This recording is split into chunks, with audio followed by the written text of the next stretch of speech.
la siguiente. Eh, Vamos con la presentación ahora de nuestro compañero Diego García, quien nos acompaña desde la resistente Argentina, hay que decirlo sin más ni menos.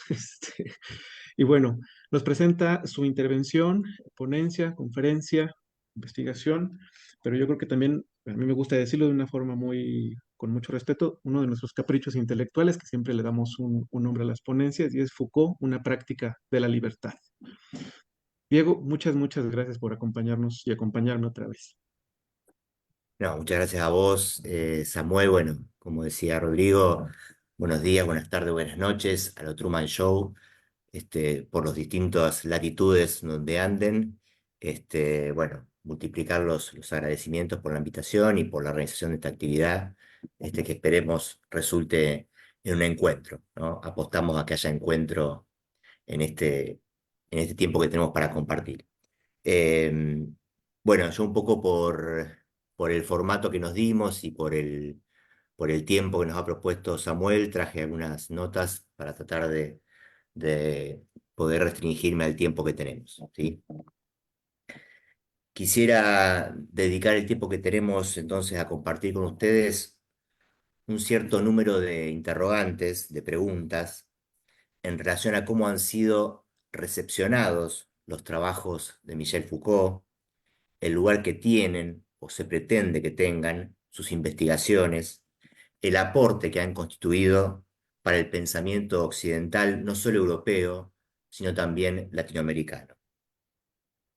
Existen alrededor de esta cuestión algunas figuras, lugares comunes, o más precisamente algunos mitos en relación a Foucault que creo es preciso interrogar.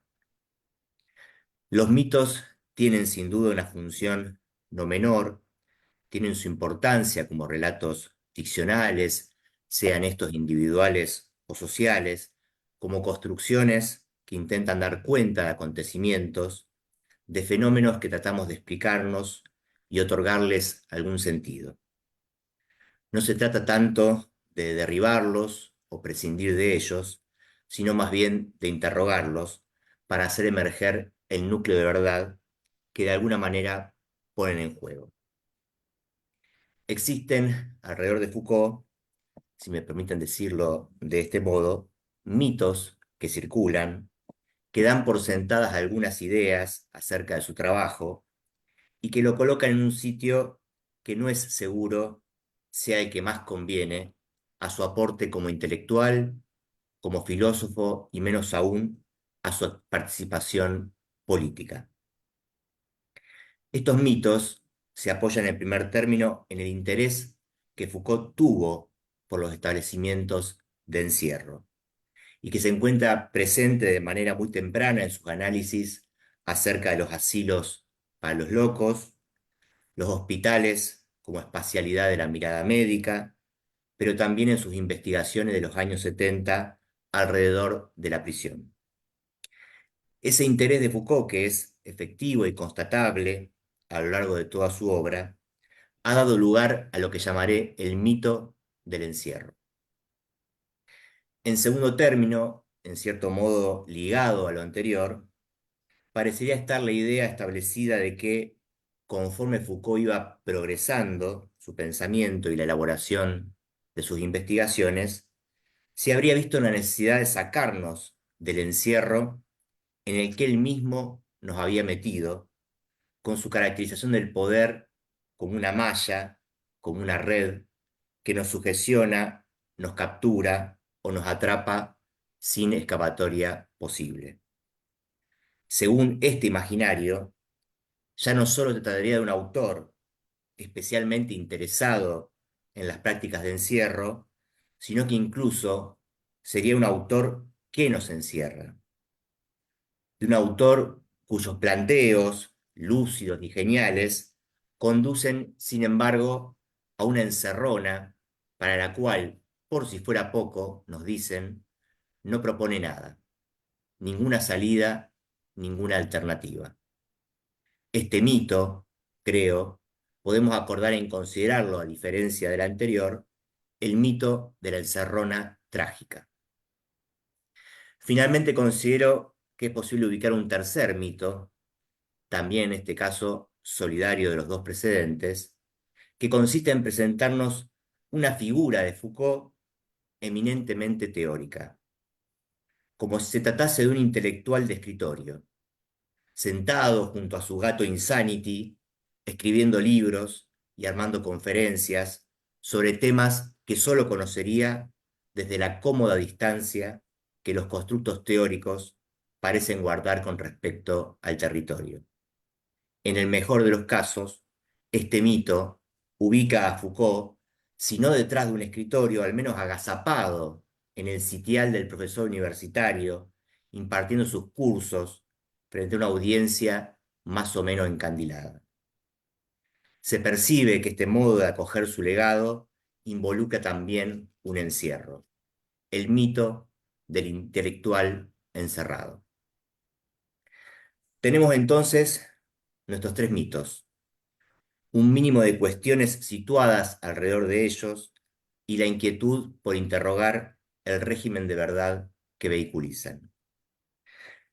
Me parece que estos mitos son problemáticos porque conducen justamente ellos mismos a un encierro, a encerrar el pensamiento de Foucault, a asfixiar lo que tiene de disruptivo y mitigar el impacto producido sobre ciertas concepciones del saber, del poder y de la subjetivación. Para salir de allí, le propongo servirnos de una categoría que lo menos que puede decirse de manera superficial y por poco que problematicemos su significado, es que se opone a la idea de encierro. Me refiero a la categoría de libertad. Es por el sesgo de la libertad que quisiera hoy revisar con ustedes, volver a pasar de manera crítica e interrogativa por estos tres mitos del encierro, de la encerrona trágica y del intelectual encerrado. Para ser programáticos, comencemos por el mito del encierro. Quien ha sido, si no el primero, al menos el más vehemente, en denunciar la falacia que haré de Foucault un pensador del encierro, fue su amigo Gilles Deleuze. Hacia el final de su curso sobre Foucault, en abril de 1986, Deleuze afirmaba de manera contundente: Foucault no es un pensador del encierro. ¿Y por qué?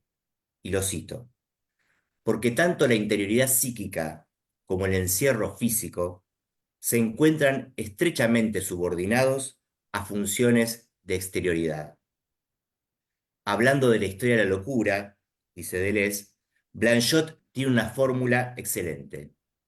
¿Qué es lo que está encerrado? Lo que está encerrado es el afuera.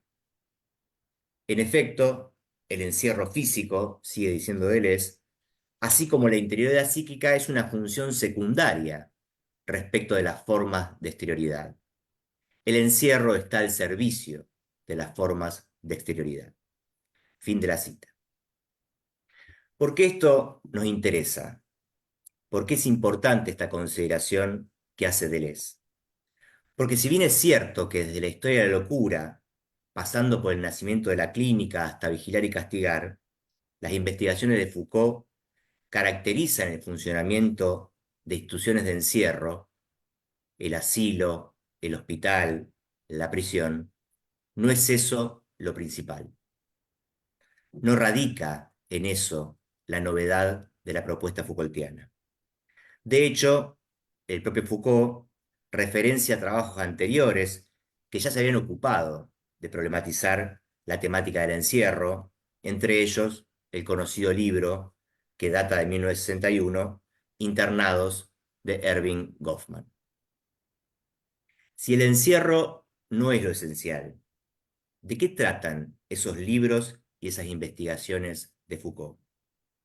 Lo que muestra Deleuze es que la preocupación de Foucault es por el exterior, por el afuera y los modos en que el exterior y el afuera condicionan, posibilitan y producen un adentro que siempre es un adentro del afuera. Sería preciso leerles todo el curso de Deleuze para mostrar que la exterioridad tiene que ver con el saber, con las formas de ver y de decir de una formación histórica determinada, y que el afuera se vincula al poder, al diagrama como relación de fuerzas. Pero no es esa distinción entre exterioridad y afuera lo que nos interesa en este momento, sino lo que tienen en común, la manera en que tanto las formas del saber, las formas de exterioridad, como las fuerzas del afuera del poder, son aquello en lo que se centran los análisis de Foucault durante la década del 60 y del 70. Y que el encierro es efectivamente una función secundaria, derivada, que solo existe al interior de esa exterioridad y de ese afuera.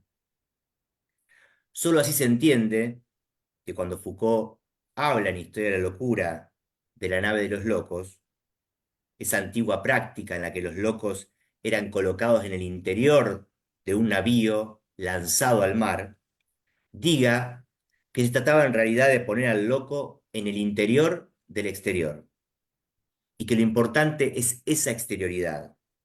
Y lo cito: encerrado en el navío, de donde no se puede escapar, el loco es entregado al río de mil brazos, al mar de mil caminos, a esa gran incertidumbre exterior a todo.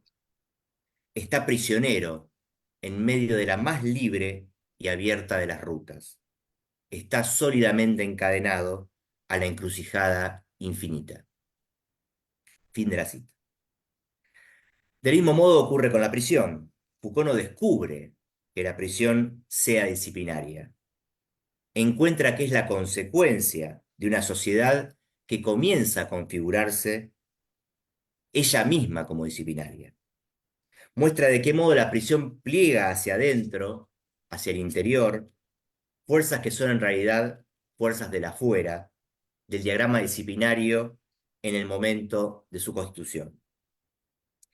Al punto que el famoso panóptico, más que ser una construcción arquitectónica que funciona en condiciones de encierro, es eso, pero no es solo eso, es la manera en que funciona la disciplina en el campo social. El panóptico está por doquier. Somos mirados por el ojo del poder desde todos lados. Lo que nuestra sociedad actual, con la multiplicación de pantallas y dispositivos tecnológicos, no ha hecho más que confirmar. El pensamiento de Foucault, lejos de conducirnos al encierro, es un pensamiento del afuera, como él mismo lo llama al referirse a Blanchot en un célebre ensayo que encontramos ya en 1966. Pensamos porque algo nos fuerza a pensar. Algo nos da que pensar, dirá Deleuze, y ese algo solo puede provenir del afuera.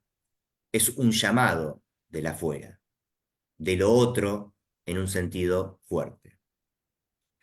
¿En qué está concernida la libertad en todo esto? Para decirlo rápidamente y pasar a nuestro segundo mito, diré que los análisis que Foucault realiza, si enseñan algo, es que lo dado, lo que consideramos el funcionamiento natural de las cosas, tiene una historia, un devenir, como mostraba muy bien Rodrigo recién. Responde a coordenadas epocales, no ha sido siempre del mismo modo, y por lo tanto no tiene que seguir necesariamente siendo como es. No solo es posible cambiar de formación histórica, de tipo de sociedad, de diagramas de fuerzas, sino que de hecho eso es lo que ocurre.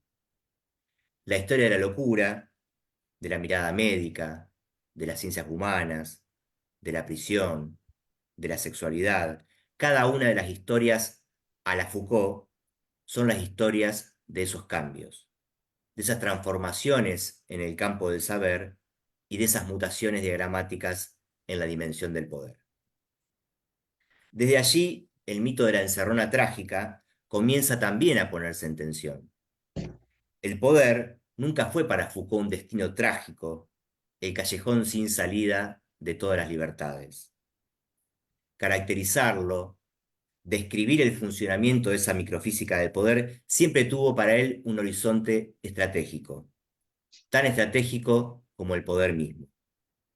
Ese sentido le daba al término juego, es decir, juegos estratégicos de acción y reacción, de pregunta y respuesta, de dominación y retroacción, y también de lucha.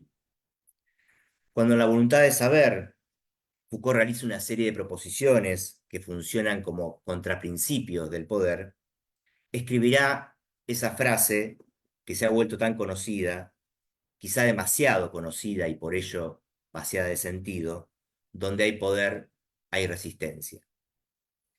Pero es preciso leer su continuación si uno quiere persuadirse de que localizar el poder en todas partes, como Foucault efectivamente lo hace, ubicar en las sociedades múltiples focos de poder, aquí y allá, no tiene otro propósito que mostrar que si el poder está en todas partes, los puntos de resistencia a ese mismo poder se hallan también en todas partes. Las prácticas de resistencia son intrínsecas al poder que las hace existir, solo que son varias resistencias y no una. No hay revolución, sino microrevoluciones, resistencias móviles y transitorias, luchas focales, puntuales, estratégicas, que sí son posibles. Ahora bien, podría creerse, dado que esta famosa proposición, donde hay poder, hay resistencia, es de 1976, que la preocupación por parte de Foucault acerca de las prácticas de resistencia o incluso las prácticas de libertad es una reflexión tardía, ligada solo a un periodo último de su trabajo. Lo cierto es que la cuestión de la libertad era denunciada ya desde sus primeras investigaciones. El propósito de su historia de la locura era menos describir la locura como algo condenado al encierro que mostrar cómo ella, la locura, se encontraba tanto más libre en otros regímenes de verdad que en aquel que supuestamente había venido a liberarla de sus cadenas. Dice Foucault: liberada la locura, lo está desde antes de Pinel. No de frenos materiales que la mantienen en la mazmorra, sino de una servidumbre mucho más coaccionante, quizá más decisiva, que la mantiene bajo el dominio de esta oscura potencia. Cierro la cita. Asimismo, el problema de la libertad no desaparece con el internamiento, sino que se relocaliza de otra manera. Más que la privación de la libertad, lo que se busca es administrarla, organizarla, volverla útil. Es un asunto de uso, del buen uso de la libertad, así como Foucault hará años después del buen uso de los placeres. El internamiento no es la abolición total y absoluta, dice Foucault, de la libertad, antes bien debe ser una libertad restringida y organizada, ya que se considera que esta semilibertad, esta libertad enjaulada, ha de tener un valor terapéutico. Paradoja, entonces, del internamiento de la locura: más que quitarle al loco su libertad, pretende restituírsela.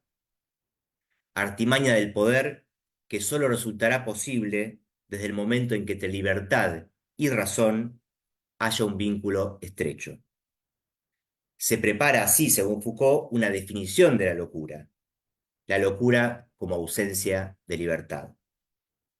Y dice Foucault: la desaparición de la libertad, de consecuencia que antes era, se vuelve ahora fundamento, secreto, esencia de la locura.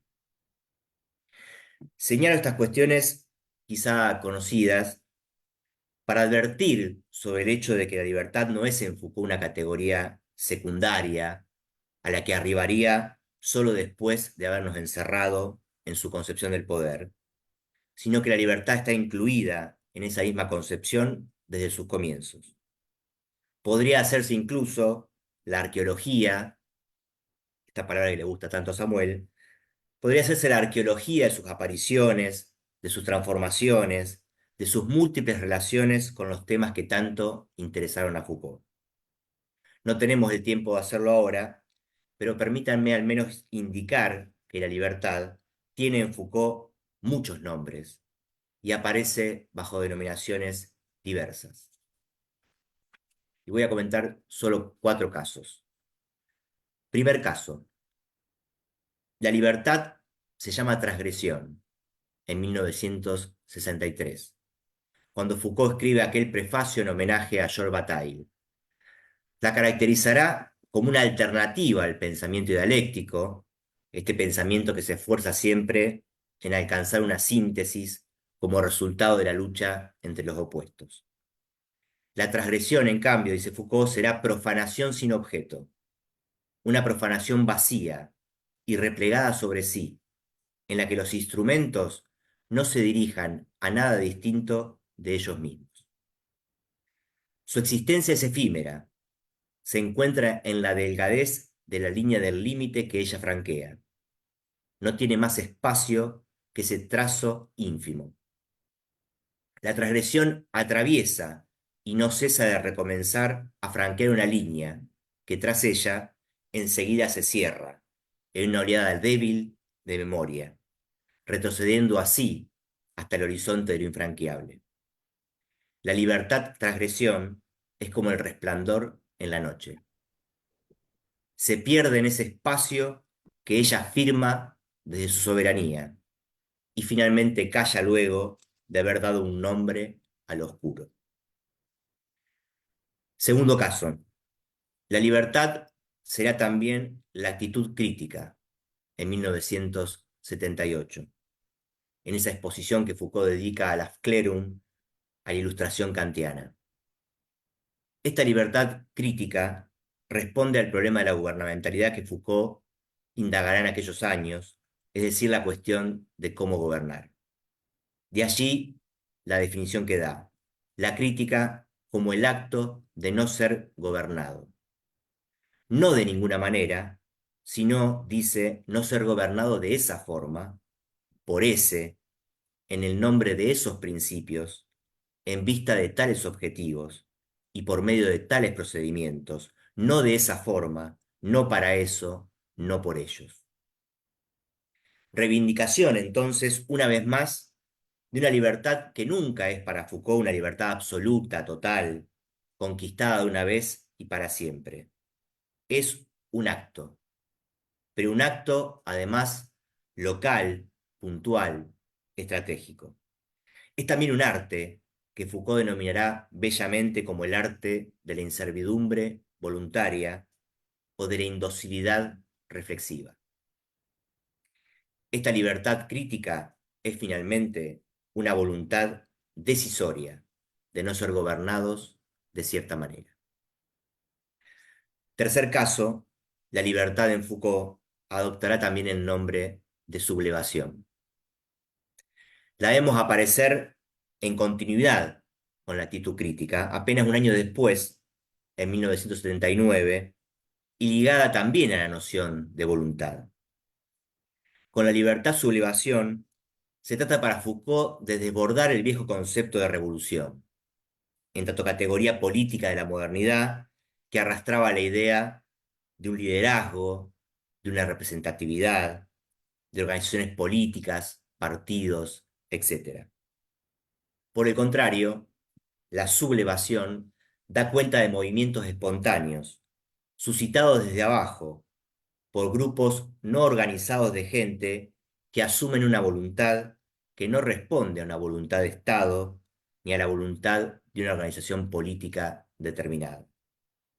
Al igual que la transgresión y la actitud crítica, la sublevación participa de una temporalidad específica. Es para Foucault un momento, el momento en que uno se levanta, en que se produce un levantamiento. Para Foucault hay algo enigmático en eso. Considera que se pueden encontrar miles de razones por las cuales un hombre se somete. Pero ¿por qué alguien, algunos, en cierto momento, se sublevan? Eso constituye para él un enigma. ¿Qué lleva a alguien a preferir morir antes que morir? No se trata de una apuesta entre vivir o morir, sino entre morir de cierta manera, bajo cierto yugo, en virtud de un sometimiento, o esta otra muerte, una muerte sublevada, una muerte libre. Cuarto y último caso, la libertad como ética del cuidado de sí. Estamos ya en 1984, en una de las últimas entrevistas que diera Michel Foucault, y allí, aún con más fuerza, sigue hablando de la libertad. Se trata de la libertad como práctica y de sus diferencias con las prácticas de liberación, aquella misma que ya había interrogado en 1961 a propósito de la liberación de los locos por parte de Pinel. La práctica de la liberación, dice Foucault, no basta para definir las prácticas de libertad. En todo caso, a veces, en ciertas condiciones puntuales, la liberación puede funcionar como una condición política o histórica para una práctica de libertad, pero no resulta suficiente con que algo o alguien sea liberado para que ejerza su libertad. Es el caso de la abolición de la esclavitud o también el caso de la llamada liberación sexual. Ahora bien, ¿cómo se ejerce? ¿Cómo se practica, según Foucault, esa libertad? Tenemos allí un problema ético que lo lleva a definir a la libertad por la ética y a la ética por la libertad. ¿Qué es la libertad? Es la condición ontológica de la ética. ¿Qué es la ética? Es la práctica reflexiva de la libertad. Si la libertad es la condición ontológica de la ética, solo alguien libre puede actuar éticamente. A la inversa, actúa éticamente solo quien practica la libertad. Sin hacer de los griegos un modelo de cómo ejercer la libertad, Foucault, como ustedes sabrán, se interesará por esa práctica de la antigüedad que es el cuidado de sí. Es a través de un ethos, de una cierta manera de ser y de actuar, de un cierto dominio de sí y de los propios apetitos, que los griegos, según Foucault, problematizaron de forma concreta su libertad. Para los griegos, leemos en la voluntad de saber, ser libre en relación con los placeres es no estar a su servicio, no ser su esclavo. La cuestión atañe tanto a la libertad respecto de los otros, como no ser gobernado de cierta forma por los otros, como la libertad respecto de los propios placeres, impulsos o pasiones, cómo gobernarse a sí mismo. Pero dice Foucault, en el uso de los placeres, pero esta libertad es algo más que una simple no esclavitud. Es más que una manumisión que hiciera del individuo independiente de toda constricción exterior o interior. En su forma plena y positiva, la libertad es un ejercicio, perdón, la libertad es un poder que ejercemos sobre nosotros mismos en el poder que ejercemos sobre los demás. Lo repito, la libertad es el poder que ejercemos sobre nosotros mismos, y en eso concierne al gobierno de sí, en el poder que ejercemos sobre los demás, y en eso involucra el gobierno de los otros. Entre el gobierno de sí y el gobierno de los otros, Foucault ubica la libertad como un poder que se ejerce. La libertad, por tanto, como problema político. Entonces, Foucault, un pensador del encierro, como nos lo presenta el primer mito, como un autor que nos mete en la encerrona trágica de un poder omnipotente, como lo entiende el segundo mito, me parece que no. Creo que es posible ver en cada uno de sus trabajos la apuesta de alguien que está todo el tiempo tratando de señalar puntos de resistencia, de conflicto, líneas de fuga. A la pregunta que él mismo se hace, ¿es inútil sublevarse? Responde que el movimiento mediante el cual un solo hombre, un grupo, una minoría, o un pueblo entero dice no obedezco más y arroja a la cara de un poder que estima injusto el riesgo de su vida, tal movimiento me parece irreductible, dice Foucault. Y ello porque ningún poder es capaz de tornarlo absolutamente imposible.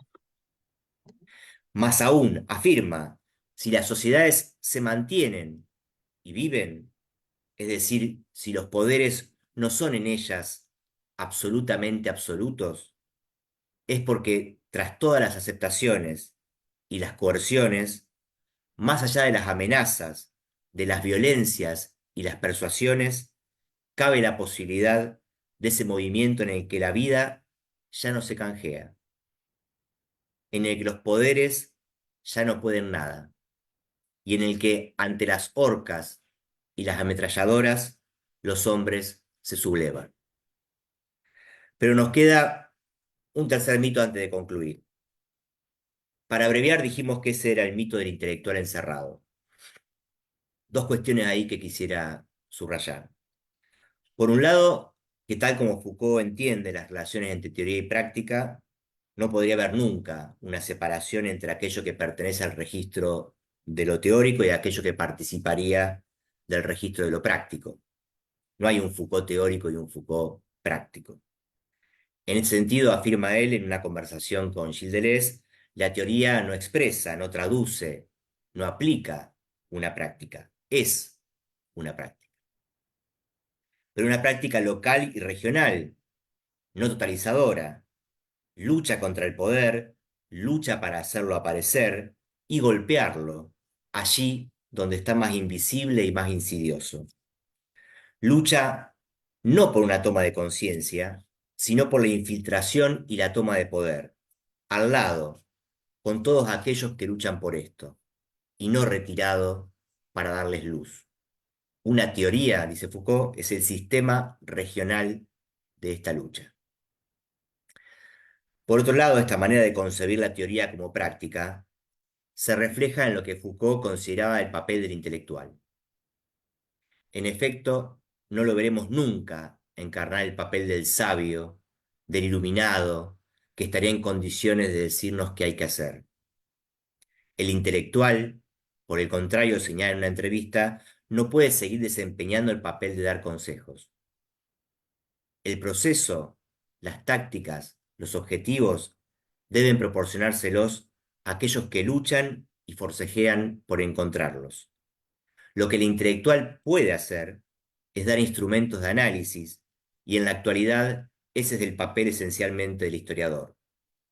Se trata en efecto de tener presente una percepción espesa, amplia, que permita percibir dónde están las líneas de fragilidad, dónde están los puntos fuertes a los que se han aferrado los poderes, dónde estos poderes se han implantado. Dicho de otro modo, hacer un croquis topográfico y geológico de la batalla. Ahí, dice Foucault, está el papel del intelectual, y ciertamente no es decir esto es lo que debéis hacer. Del mismo modo, Foucault se prohibía a sí mismo representar a otros. Y aquí también podemos seguir las palabras de su amigo Deleuze. Si Foucault pudo criticar la noción de representación en las palabras y las cosas, es porque era sensible a la práctica que implica dicha crítica. ¿Y en qué consistía esa práctica de Foucault? Nada menos que en un ejercicio de libertad. Nunca hablar por otros, nunca creerse representante de nadie, nunca representar nada. Foucault podría haberse enarbolado como representante de los movimientos gay de su época y se abstuvo de hacerlo. ¿Eso implica que no participó? Por el contrario, participó activamente, pero al lado de otros, junto a otros, no como representante de los otros. Cuando Foucault se interesa por la prisión, ¿pretende hablar en nombre de los presos? No.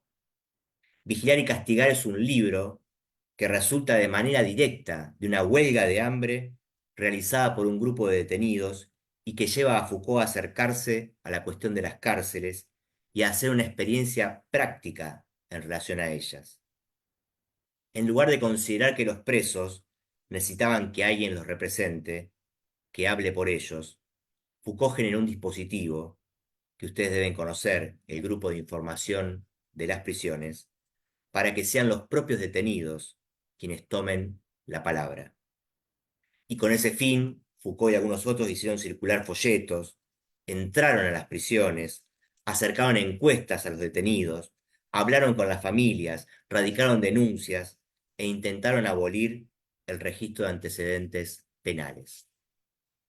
Esa manera que Foucault tenía de practicar la libertad la ejercía también como autor. En ocasión de tener que escribir un nuevo prólogo para su historia de la locura, decía, y lo cito: grande es la tentación para quien escribe el libro de imponer su ley a toda esa profusión de simulacros, de prescribirles una forma, de darles una identidad, de imponerles una marca que dé a todos cierto valor constante. Yo soy el autor, mirad mi rostro y mi perfil. Esto es a lo que deben parecer esas figuras calcadas que van a circular en mi nombre. Es decir, Foucault denuncia al prólogo como un primer intento de establecer la monarquía del autor. El prólogo de un libro como declaración de tiranía. Mi intención, dice Foucault, debe ser vuestro precepto. Plegaréis vuestra lectura, vuestros análisis, vuestras críticas a lo que yo he querido hacer. Comprended bien mi modestia. Cuando hablo de los límites de mi empresa, mi intención es reducir vuestra libertad. Y Foucault no está dispuesto a eso. No quiere pregarse al juego de quitarle al lector su libertad como lector.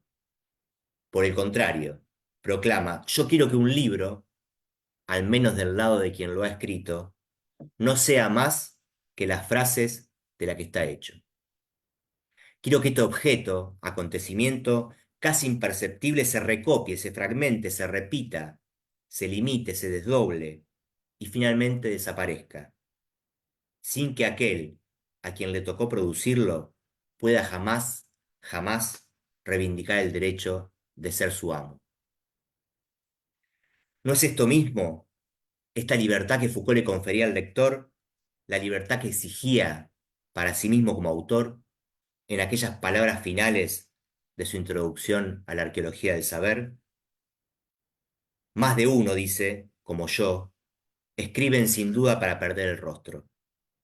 No me pregunten quién soy, ni me pidan que permanezca invariable. Es una moral de Estado civil la que rige nuestra documentación, que nos deje en paz cuando se trata de escribir. ¿No es acaso a esa libertad a la que apuntaba en tanto filósofo cuando escribía en el prefacio a la transgresión que una de las estructuras fundamentales del pensamiento contemporáneo era el fin del filósofo como forma soberana y primera del lenguaje filosófico? Renunciar a la soberanía del sujeto que filosofa lo hacía tanto más libre a Foucault en la medida en que renunciaba a la pretensión de ser el amo de ese lenguaje y se prestaba a convertirse en su instrumento.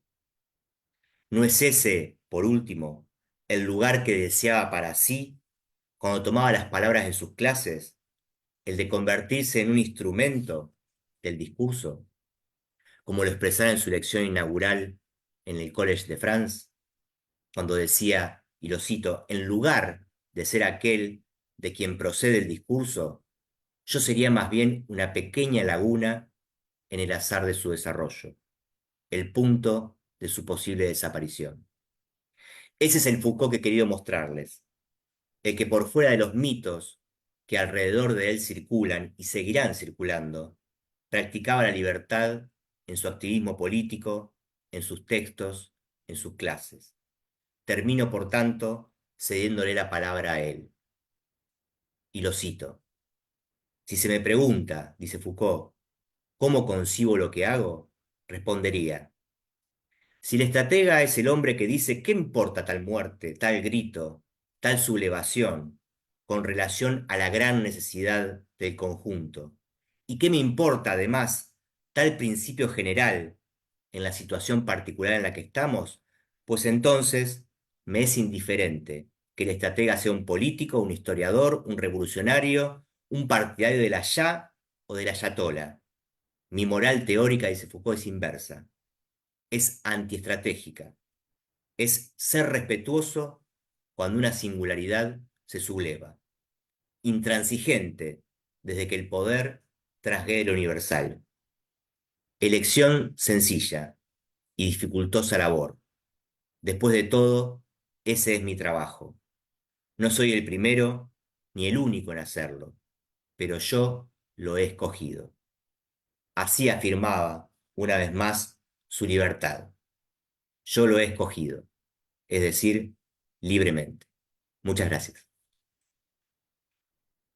Muchísimas gracias, Diego. Excelsa también tu presentación. Continuamos en esta